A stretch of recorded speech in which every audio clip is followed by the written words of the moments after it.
If you feel or see the camera shake, that's my cat brushing up against it because apparently she doesn't get enough love, so she needs to rub up against inanimate objects. And if you're doing that as a human being, this video is sponsored by Better... I'm just kidding. It's not sponsored by anything. So we're not going to waste any fucking time. I'm going to make this video one video again, but we're talking about two films. All right, two films that are absolutely the worst films of this year. Maybe even of last year. Okay? The two films we're going to talk about today are Tarot, okay, and The Strangers Chapter 1, okay? Now, these are two very deceptive films, at least for me. For example, the first trailer to Tarot, I genuinely was kind of excited for. I mean, sure, it was going to be PG-13. Sure, both teaser and trailer were like less than a minute and a half. Sure, there was barely any promotion for it. But I was excited because I was like, maybe this piece of shit film, which I didn't know was a piece of shit film at the time, was gonna be like a pleasant surprise, just a fun. It had the practical effects, and I was thinking like, oh, this is giving 13th Ghost vibes.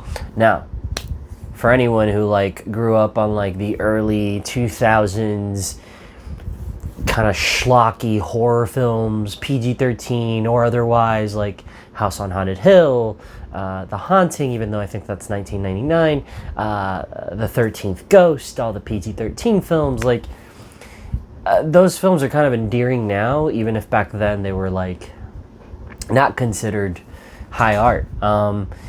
So I came into this going like, oh, this is kind of giving 13th Ghost vibes, right? So like every tarot card is dedicated to a creature or an entity that is gonna kill these like teenagers or college students or whatever the fuck.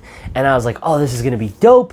At the very least, it's gonna be like fun, probably a little cringy, but then the practical effects would be there, because that was what they were showing off and highlighting, were the creatures. Like even the trailer, they give each creature its specific sort of, frame, where it's like they're focusing in on the fucking practical effects and the makeup, and you're like, oh, this is what they're doing. So I went in with a sense of like excitement at like, if anything, this is just gonna be like dumb fun. And I couldn't have been more misled. And I knew this going in. I was like, PG-13, it's PG-13, the trailer and the teaser are less than a minute and a half. They keep showing the same footage. Unless this film is hiding some kind of super twist or some kind of like special ingredient that they don't want to show, this film has nothing. And this is all there is. This is the trailer barely shows any new footage, and it only highlights the creatures, not the characters. So, but I was like, I don't know, I had this small sense. And when you watch it, it's absolutely a film that belongs in the early 2000s, but not just that. It's the worst version of those movies, okay? Number one, PG-13. Every kill happens off screen. Every single one. The one that doesn't, to my recollection, focuses on the victim's face and the actual murder weapon going up and down, but never actually seeing it pierce skin. It just cuts in and out of frame. It's no fucking shame. They just do it. It's a thing they can do now. Still, we're past that. You know what I mean? Like The Grudge, The Ring, those films, Pulse, One Missed Call, that was an era, right, of like remaking J-horror and Americanizing it. And it, for some reason, kicked off, all right? I think I like enjoyed the Grudge films when I was younger. I can't stomach them now, because having, as an adult, seen the original versions of those films, especially Pulse, those films have an air about them, an atmosphere that is completely missed in all their remakes. And they just became like party movies. Go with your friends on the weekend, watch them, and get creeped the fuck out. But there was some kind of charm to those films, to some extent. You knew that if you would go there, there would be some attention to cinematography, or at the very least, you would enjoy hearing the audience react. And this film has none of that. Absolutely none of that. It is worst version of those kinds of films. Every kill happens off screen. Every character is unredeemably fucking dull. There's not a single character. And they try to do the whole, like, funny pothead guy. And, you know, in a post-Cabin in the Woods world where the pothead was, like, the guy who figured it all out and was the smart dude who, like, was basically alongside the final girl in the film surviving everything. That we shouldn't have characters like this who are just potheads dropping one-liners that are unfunny and serve nothing to the story except to come back at the very end to save his friends. That's it. That's all there is to him. And the lines aren't funny. It looked like it was improv because they couldn't write anything. If it did seem like they wrote it, it seemed highly forced. And if they didn't write it, it was unfun. I mean, it's just bad line delivery. And not to mention all the characters themselves. You know, you have your jockish, you have the couple that everyone's rooting for that secretly has just broken up. And it just, we've seen the rehash. So at the very least, you'd think this film would have moments that you could, you know, fall back on and go, hey, we're just waiting for the next kill. And even that, it fails miserably. There are two scenes in this entire movie that are genuinely enjoyable, kind loosely, and they kind of give it all the way in the trailer. That's the thing, is the trailer had so little to show because there is so little movie in this. And the kills happen so quickly that they showed you bits and pieces of it in the trailer. There's so little movie in this. And it feels like there was a bigger, longer version of this film because there's no way in hell that they greenlit this film as with this sense of like unfinished editing. Like, it just feels unfinished. The characters aren't fully developed. The writing doesn't feel fully written. The script feels like it just grabbed pieces of things they thought would look cool and they wrote the script around that. And what they ended up with was just so much filler to get us to the next kill scene. And I feel like there's a rated R version of this fucking film somewhere, but they knew it's so bad, even if it was rated R, it wouldn't make money. So what they did was, to get the younger audiences, they made it PG-13. Because when I tell you every fucking scene gets cut right before the kill, it's embarrassing. Like, I've not seen a movie do this since like the early 2000s. It's just baffling to me that this film got greenlit and was picture locked and released in this form. The creatures should be the highlight of the film. They're rarely there. Like, the creatures are rarely they're like, you see them, there's some lighting, some shadow, and you see the creature, and the next thing you know, it's like, that's it. That's all. And you'd think with the amount of like prosthetic work and makeup that was involved in the film, you'd think that they'd at least want to highlight it. You'd think that they would at least want to make that the pivotal thing that they focus on in the films, and they don't. There's one creative scene that tickled my pickle, and it's an elevator murder scene, which isn't really a murder scene because they cut away and you find out later that the kid escaped. But there's a scene with an elevator and a jester, right, or a joker, and the creature, the entity thing, like, is playing with the kid while he's in the cowering away in the corner of the elevator, and the jester's like moving back and forth, and like his face is changing, and I'm like, okay, you have something here, do something creative with it. And it's just 2 minutes of the thing walking back and forth, speeding towards the entrance, then backing up to scare. Like, it's senseless. It's just senseless. just to like run into the screen and cut to black. It's just so low effort. It's so and you know, the idea of like tarot cards, right? Tarot cards, it's kind of in, right? Horoscopes are in. Everyone looks at them. Everyone loves them. You'd think that this film would be able to do something with that topic, that theme, and really utilize it. And I don't know how you missed it. I don't know how you just completely wasted it. Because the whole premise is that one of the characters somehow knows how to read like horoscopes and reads. There's an entire like 14 minute long sequence where she's like reading all the characters, especially small exposition about the characters, which doesn't play into the characters later on until their kill scenes. And you'd think that the director would do something creative, like, okay, or not creative, but trust their audience and do something smart in that whenever she reads the cards, she's sprinkling things, words, phrases that in their kill scenes later on would be valuable to remember.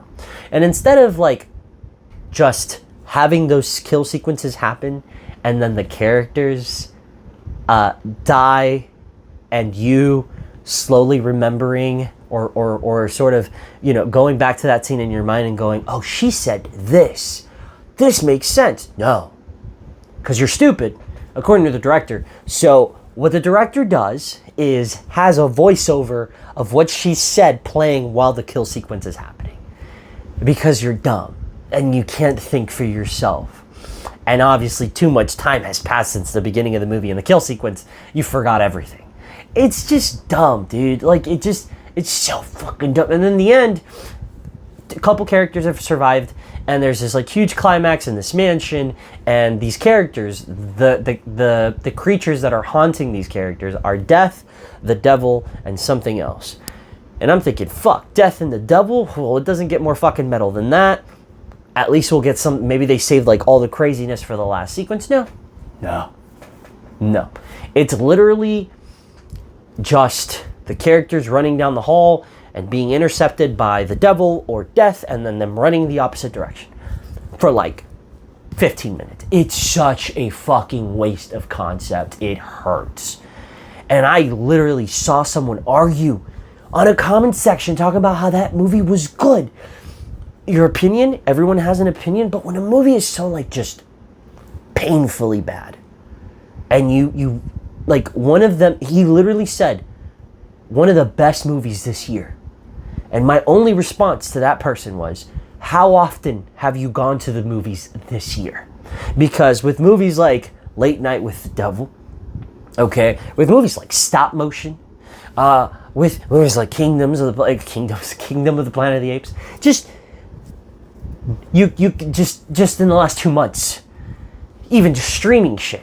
And this is one of your best movies, bro. My guy, my dude, my chicken foot. Really? No, man. No.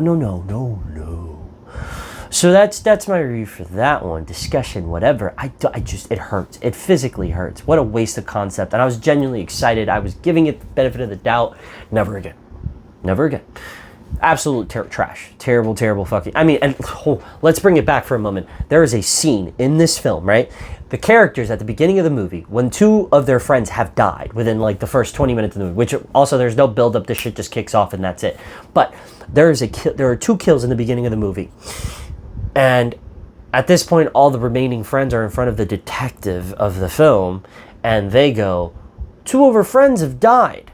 Don't you think it's weird? And I shit you not. The fucking detective says, we have no reason to believe there was foul play. 2 characters die back to back in the most gruesome fucking manner ever. And I mean gruesome speculatively. Okay, speculatively? You know what I'm saying. I mean gruesome as far as like insinuated that they died in gruesome ways, because you don't see it.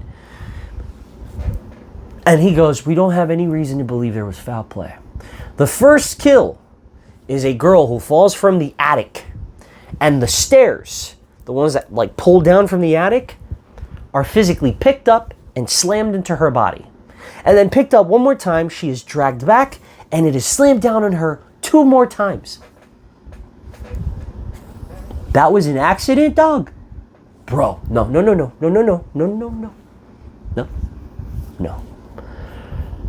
Somebody wrote this, and it hurt me. So the next film, Strangers, Chapter 1. My God, 1. That means there's another one, and then there's 3, because they shot them already. All right, director Renny Harlin, who's done like Die Hard 2, I believe, Cliffhanger, Nightmare on Elm Street, Dream Warriors. I mean, the guy's he's respected in the film sphere. He's been around. He's done some things. And then watching this, it just feels like I watched some indie director eager to make a fucking movie who just went out and said, fuck it, we're just going to figure it out while we're shooting it. This is The Strangers 1, the original, 2008?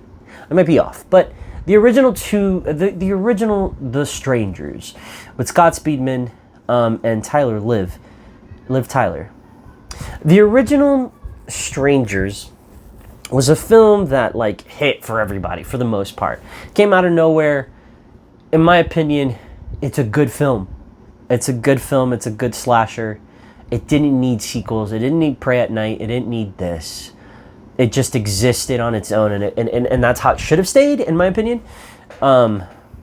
I think that the mystique behind that movie maybe being something that really happened, and the way the movie was shot, the way it started with like close-ups of the murder scene at the end, and then starting you back, leading up to that again. I think the way it started made a very like documentarian style of filmmaking. It felt very gritty, real, lived in, brutal, unnerving. This film is the Hollywoodized version of the original film. And what I mean by that, it's glossy, it's clean, it's got a shiny sheen. I rhymed.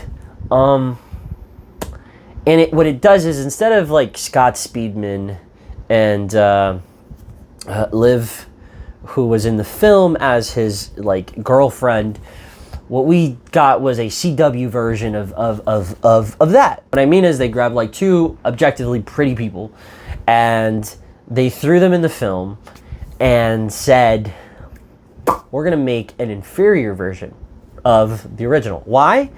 Well, because we have to streamline the narrative, right? The original film started out with 2 characters, and he asked her to marry him and she said no. That's kind of like the internal conflict between them 2, but she's still willing to work with it. And throughout the film, you kind of see them develop.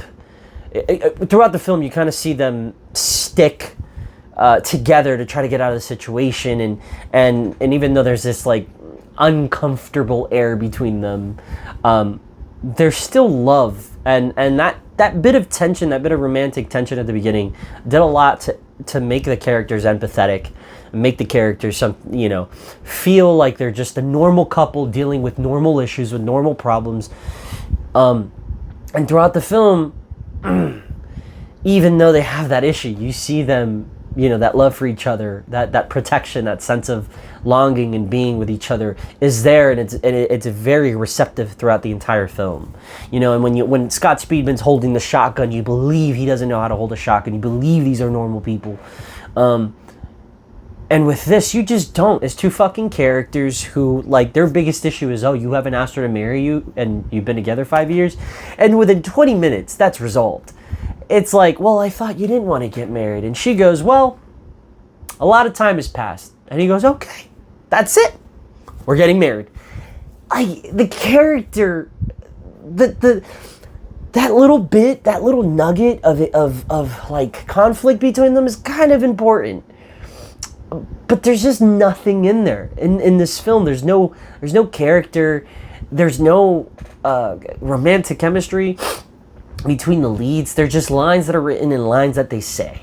You have 2 characters that are out in a cabin doing every stupid thing in a post Ready or Not world, in a post Your Next world, in a post Abigail world, in a post Haunt world, where slasher films have become self-aware and have tried to sort of become meta in their commentary on slasher films and using that, and obviously Scream's the one that kickstarted all this, obviously, but we have a lot of films that have separated themselves from Scream and just are great slasher films that are smart and ingenuitive and are doing different things. And again, Ready or Not and You're Next are great examples of how to do slasher films smartly for a modern audience, with intrigue, with dimension, with good scripts, with good characters, with self-awareness, with meta commentary. This film just takes it back to fucking basics. I'm talking like Cherry Falls, I'm talking like Urban Legends, but not even as good as any of those films, all right? Because what it does is it has nothing to say. It has no commentary. These characters make the dumbest decisions ever, and they still expect you to root for them. For example, there's one entire scene where the boyfriend, right? The final girl and the lead's boyfriend, he has a gun to one of the strangers. And I shit you fucking not, he spends about a minute and a half, and I'm probably exaggerating a little bit by a few seconds, but I shit you not, it feels almost 2 minutes, where he's going, I'll fucking shoot you. You know how they say, this is his line, because he's got to drop a fucking fun one-liner, right? You know how they say your first kill's the worst? Well, you're my second. He pauses for dramatic effect and gets spit slapped and knocked out. And that's how he gets caught. I clapped because he deserved it.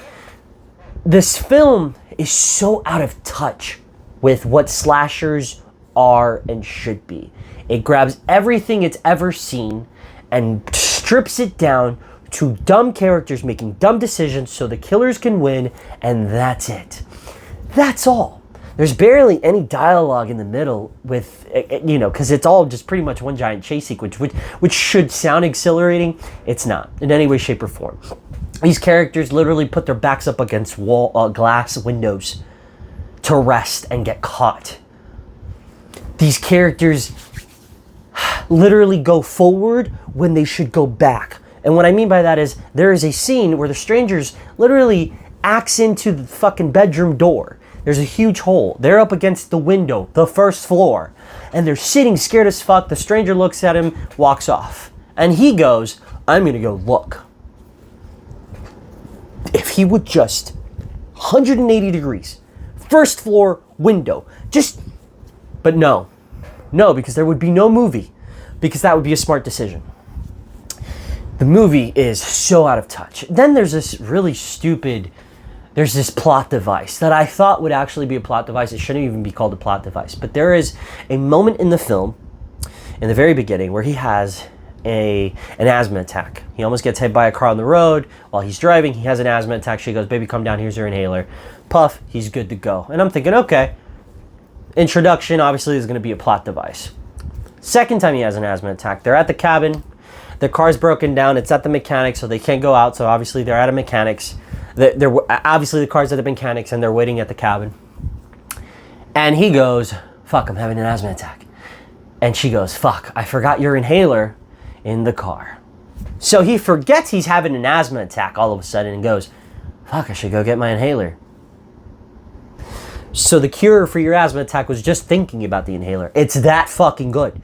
It's just wild. And all that was just to get her alone. That was just a plot moment, a plot device to get her alone. Because as soon as he starts having a panic attack, he goes, baby, I'm fine. Oh, damn, I forgot it. And she goes, I left it at the mechanics. And he just forgets. Just breathe, just nothing. And so I'm thinking, all right, the third time is when it's actually going to play into the suspense, the thrill of it. He's going to have an asthma attack in the middle of like a kill sequence, or he's going to try to run towards her, and he's going to have an asthma attack in the middle of the woods, and maybe he's too late, and maybe that just means that she's going to be in even more peril, or maybe she ends up saving him, or maybe that's what gets him caught. I thought all these things. But guess what? I was giving the movie too much credit. Because what ends up happening is, he has an asthma attack while he's hiding behind a tractor. He looks around. That was the tamest fucking asthma attack, by the way. He looks around, finds a water bottle. While he's hiding, fucking crinkles it and breathes in and out of it. That's it. That's the last time we ever, like, so many, like, So much foreshadowing for nothing. Dumb as fuck, just stupid, just fucking dumb. And that in the beginning of the movie, there's a line that says, "This is one of America's most brutal crimes," right? Most brutal. I shit you not. There are like 3 scenes with blood. Okay, there's one scene where the guy accidentally shoots a mechanic who's knocking on his door. He thinks it's a stranger and shoots him, which is a callback to the original movie where the main character accidentally shoots his brother-in-law or something like that, I believe. And it's different because in that film, obviously he's had a phone call with his brother-in-law. There's a connection there, or they've referenced him, and at that point, like, you feel bad because you know they're related, they're close, they're intimate. And he accidentally shoots him, and it's like, bam. And at that point, like, Scott Speedman's hand's shaking, and there's like this long, overdrawn shot, right? Or outstretched shot, outdrawn shot of like them looking at the hole on the door and a shadow moving in slowly. And you're like, is it a stranger? Who is it? It must be, because there's no one else here. And he shoots the gun and kills his relative or his brother-in-law. I don't really remember. It's been a while, but I remember that being impactful in the theater. Everyone gasped. Here, what does he do? He turns a corner because someone knocks on the door. Someone knocks on the door. And he goes around the corner and shoots a mechanic. No impact, no lasting impression. What does he do? He goes, oh, fuck, I killed someone. I'm going to take his keys and take his car. It just... It's dumb. It's very fucking dumb. And then at the end, they all, you know... Oh, wait, there was a point that I was making to that, which is... I lost the point. I completely lost it. Okay. But the point is, at this point, we're in the 3rd act. They get caught, and they have this moment of like, I'm so sorry, baby. I'm so sorry. This is my fault, blah, blah, blah. First off, why are we just writing dialogue that we think people would say? It's not your fault that a bunch of psychopaths are at your door trying to murder. It's not your fault. But anyway, they're crying. I have no empathy. Oh, 3 bloody scenes. Right. So the one bloody scene was the mechanic getting shot in the head and then them getting stabbed. Each of them one time in the chest. That's it. That's the blood. Most brutal crime in America, huh? I can literally get on the fucking news right now and hear something 10 times worse. Anyway. So in the movie, they get caught and they're all crying. I'm sorry. Boyfriend gets stabbed. She gets stabbed. Movie ends. Post-credit scene. She's in the hospital and the stranger's right next to her. They're doing the whole Halloween 2 thing. Hospital, whatever. Because this is a 2-parter. And what gets me is like, the next ones are supposed to explain to you why the killers, the strangers, are doing what they do. The mentality and how a victim moves on from that or resolves it internally, right? How they process what they've been through. We've seen this before. I personally love the Rob Zombie Halloween movies. I love the different take. We still have the originals. There's no reason why we should hate someone who tried something different with something that already exists. I loved just the grittiness and the vulgarness of the Halloween films and him trying something different. But it wasn't popular with the fan base for a reason, which is you don't remove the mystique of a killer by over-explaining and giving dimension to their reasons. The movie is called The Strangers Keep It Strange. You know what I mean? So they're going to go in and explain it. So cliffhangers and so forth. But there's like little sprinkled ideas of like why things are happening the way they're happening. You know what I mean? Like, for example, they go into this town that is like a small town and very unwelcoming, and there's like, they go to a diner, they ask for a veggie sandwich, and everybody in the diner, the whole diner is like, they just swear they just heard the worst thing on earth. And so it just already gives you a sense that they're not welcomed.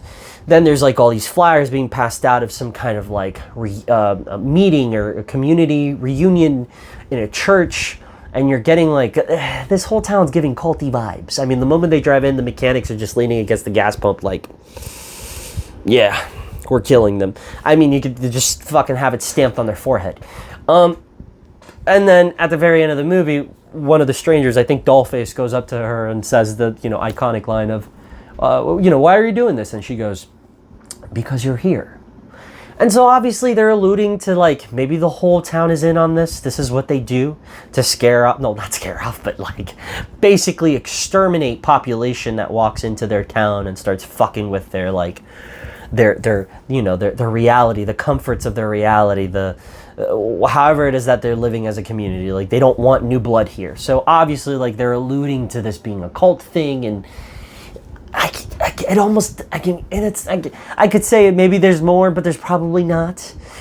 And my problem with that is if that's all you're doing, does that really need, couldn't you just left it as strangers?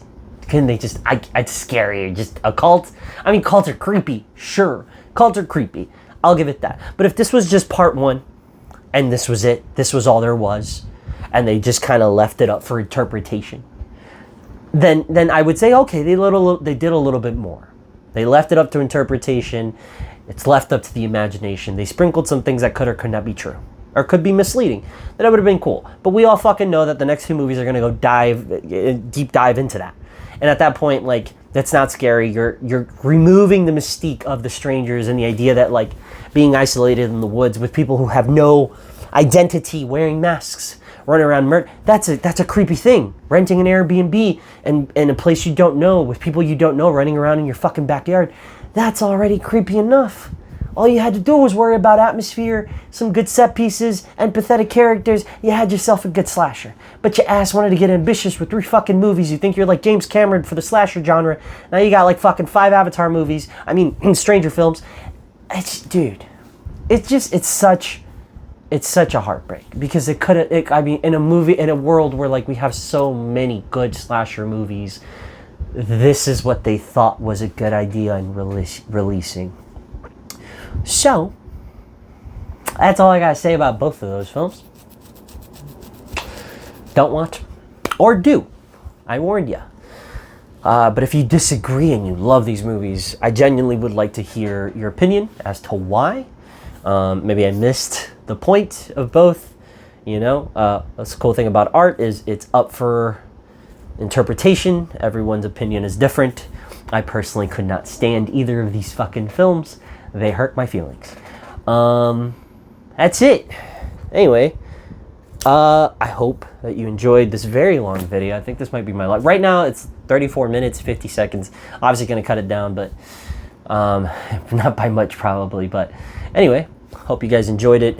Like, subscribe, share, help me reach more people. I know the production value isn't very high. I have been kind of just doing this out of a whim when I feel like it. There will be more production value coming in once I handle my personal life. We're gonna get some better lights, and we're gonna, do a little bit more with the with the editing as well. But for now, I'm just kind of enjoying just talking and shooting the shit. That being said, if you liked it, thumbs up. If you didn't, thumbs down. And until the next video, bye bye.